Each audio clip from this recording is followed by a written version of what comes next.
with UC Davis head football coach Tim Plow. Wow. Yeah. The mayor of Shredville. But now we got good news. But now we have good news because we really enjoy our visits with UC Davis head basketball coach, former Sacramento King. That's right. You know what? I don't like saying former Sacramento. Always a Sacramento Once a king, always a king. And always a pleasure to talk to. The one, the only, Coach Jim Les. Coach, it's Dave, it's Jason. Good morning. Dave, Jason, good morning. Happy New Year. You guys have been busy with all that news out of King's Land. Yeah, and it was nice, Coach, because I went on vacation 3 days before everything went down, and when I came back, they had won 4 in a row. So finally, for once, I picked the right time to leave. So they're sending you on another trip? Is that what you're telling me? Probably should. And, you know, and we want to, obviously, we always wish we had more time, and we want to get to UC Davis basketball. But, you know, you're always good for letting us throw a couple of curveballs that you can hit out of the park. So, you know, Jason and I think both really have the same question from a player point of view and from a coach point of view. We've been trying to dissect what the difference is between losing 6 in a row and firing Coach Mike Brown, who was the coach of the year 2 years ago, and winning 5 in a row, and with new coach Doug Christie. And we've landed on, it doesn't have to be that Mike Brown was bad. It's just that Coach Christie is different. But in your experience, what can be some of the differences that might pump a team up with a change like that? Well, I've been a part of those as a player and having a coaching change mid-season. And it's always, you know, different and you're not sure what to expect. But I'll tell you what, I've been really impressed with Doug in terms of the energy and passion and enthusiasm that he's instilled into the team. And that's not taking anything away from Mike. Sure. But at this point, an NBA team does not have time to practice. You can't change schemes. You are who you are offensively and defensively, and you can gradually make some adjustments. But the immediate is, hey, Doug takes over, and anybody who's been around him, and I've gotten to witness, you know, going to some practices and watching him interact with the guys, that's who he is. He's got a ton of energy. He's got a ton of passion and enthusiasm. And, you know, I don't think they've changed anything basketball-wise, but the injection of all those things, those intangibles, allows you to go on a 5, 6, 7 game winning streak. And sometimes the change just is conducive to doing that. You know, Coach, you've done this long enough that I'm curious that it does seem like his energy, his messaging, his passion has landed perfectly right now. It was just the right time, and they've responded. When you've been the voice of this team for a while, or any other places you've coached, you've got your messaging. I'm sure you're pretty consistent, but how do you try to read that? Like, you know what, I'm going to do something a little different today, or take the team to do this, or I feel like the team needs some tough love today. This time I'm going to be easier on them. How do you personally try to work your way through those challenges? Well, and I think it's an ever-changing landscape and environment, especially, you know, for myself dealing with, you know, young people and different generations and different things kind of stimulate, you know, their attention.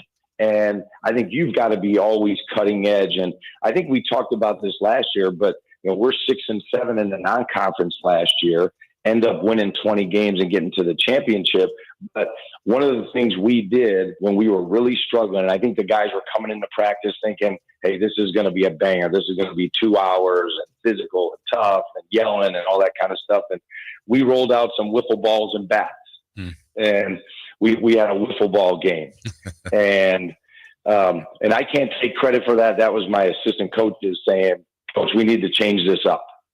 And it was amazing how, and we played it on the court, and the energy, the competitiveness, the camaraderie, the communication that all came out playing wiffle ball. And we just talked about, hey, we need to bring that for what we really love, and that's basketball.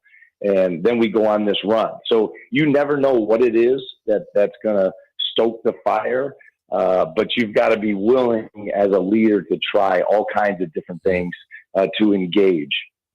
2-2 in conference this year, Coach, hosting Cal State Fullerton tomorrow at 6 p.m. You can hear that right here on your home of UC Davis basketball, Sactown Sports.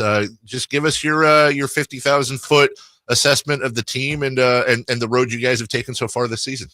Well, I like our team. We played really well in spurts and had some really nice non-conference wins, and then we've had some letdowns. And then we start League 2-0, and we go on the road last week and 2 games that were winnable, and we came back with 2 losses. So we're struggling for the consistency of doing what we do and being who we are for 40 minutes, and that's a challenge that.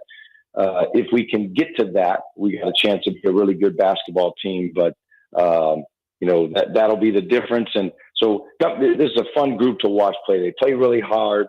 They play fast. 6 o'clock on Thursday, 2 o'clock on Saturday against Long Beach. So 2 really good Big West games. We'd love for those Kings fans to venture over the causeway and come check us out. And last one for me, Coach, and it's worth coming. I mean, your whole team certainly, but T.Y.'s having an incredible year, isn't he?